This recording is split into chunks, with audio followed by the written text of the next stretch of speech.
আসসালামু আলাইকুম। ম্যাথ করি প্রতিদিন, জয় করব বাধাহীন। এই যে জিরো, জিরোকে যুগজীকরণ করলে যুগসটা ফলাফলটা কি হবে? তো এটাতে অনেকের কনফিউশন হয় অনেক সময় বুঝতে। দেখো জিনিসটা, তো আমার বিষয়টা হচ্ছে এখানে আহ, খেয়াল করো, এই যে জিরো, এই জিরোটাকে আমি যুগজীকরণ করব, ঠিক আছে? তাহলে দেখো তো, জিরোটাকে যুগজীকরণ করলে হবে এই যে জিরোকে যুগজীকরণ করব আমরা এক্স এর সাপেক্ষে।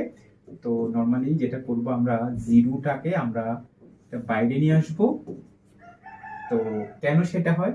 সাধারণত একটা ফাংশনকে যখন যুগজীকরণ করবা, তার সাথে যখন একটা স্কেলার কোয়ান্টিটি থাকে, তখন তো তার নিয়মটা ছিল স্কেলারটাকে তুমি এই যে এস সাইনের বাইরে নিয়ে আসবা, দেন ফাংশনটাকে যুগজীকরণ করবা, ঠিক আছে?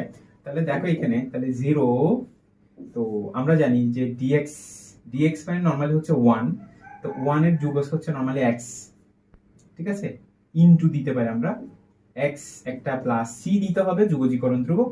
তো এখানে 0 প্লাস সি, তার মানে হচ্ছে সি পাচ্ছি আমরা। তাহলে সেটাই তো মনে রাখবা যে শূন্যকে যুগজীকরণ করলে যুগসটা হবে একটা ধ্রুব রাশি, ঠিক আছে? একটা অজানা কি আসবে, একটা ধ্রুব রাশি কিন্তু তোমার আসবে। এই যে দেখো,